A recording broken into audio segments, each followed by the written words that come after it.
Flat Ontology and Actor Network Thinking, Non-Human Agency. Welcome to an episode on thinking education relationally. In this episode, we explore flat ontology and actor network thinking, and how attention to non-human agency might reshape how teaching and learning are understood in higher education. From Heidegger to flat ontology. Whilst Heidegger's ideas were terribly important as regards the development of relational sensibility, there are aspects of his thought that feel less comfortable. Whilst Heidegger knocks human consciousness off its pedestal, his thought holds to an ontological hierarchy where some beings or things take precedence over others.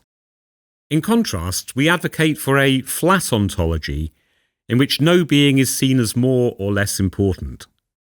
Moreover, the notion of flatness involves seeing things as though connected on a plane. One could therefore say that relational and flat mean much the same thing, and reflect the idea that truth emerges from interactions between beings. Actors and redistributed agency. From this perspective, we do not privilege one kind of being over another. Any entity that can cause change is an actor and is understood through its relationships. Actors can be human or non-human. Think again of the example of soaring. The grain of the wood becomes an actor. From this perspective, actors, whether human or non-human, are shaped by their relationships with others. All actors are treated equally and share the ability to influence and act. What begins to come into focus here is a shift in where agency is located. Interactions are not driven solely by human intentions, as objects can also influence and shape human actions in unexpected ways. Actor network theory in everyday practice.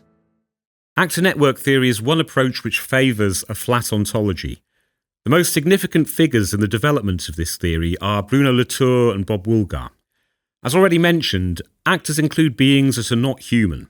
To avoid any confusion that may arise from this claim, this does not mean that, for example, my pen or computer is consciously doing something when I am writing.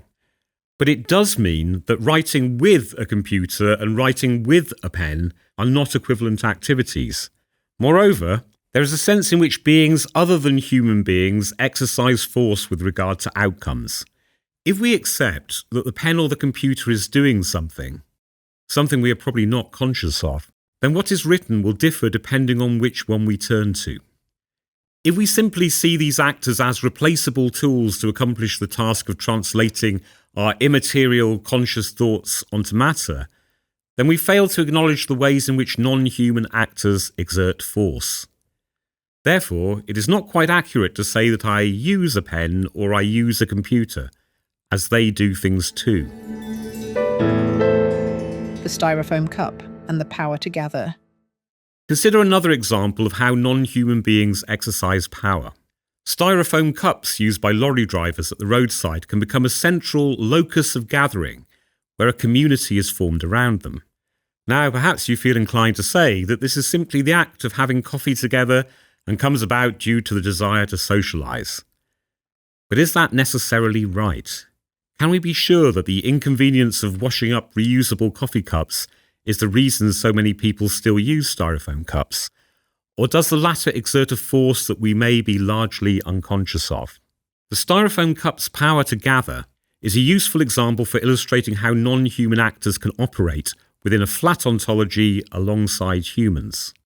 When the philosopher Hubert Dreyfus tries to explain what Heidegger means by the technological understanding of being, he uses the styrofoam cup as an example. Dreyfus argues that styrofoam cups are excellent instances of objects that reflect this understanding, as they efficiently keep hot things hot and cold things cold, but do not gather people together in the way that, for example, a Japanese tea ceremony does.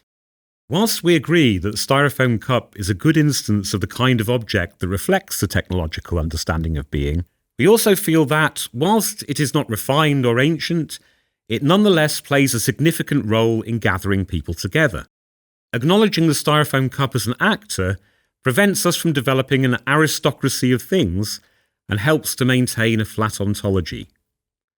Moreover, it is useful, isn't it, to see how such environmentally damaging objects can exert power within networks. Following networks. not isolated parts. To speak of flat ontologies is to picture the world as a place where everything exists in relationship, in networks. Nothing, including human consciousness, is privileged here. This means that the method for understanding the world does not focus on deep analysis of isolated parts, but on following networks to describe the connections and relationships between those parts.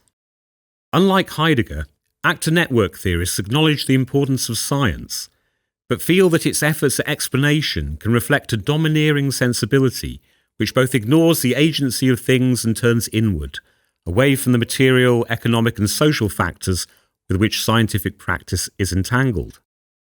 What flat ontology offers, then, is not a denial of meaning or responsibility, but a redistribution of where agency and influence are understood to lie. What does this mean for education? For education, this invites attention to how learning is shaped not only by teachers and learners, but by materials, technologies, spaces and infrastructures that actively participate in educational processes.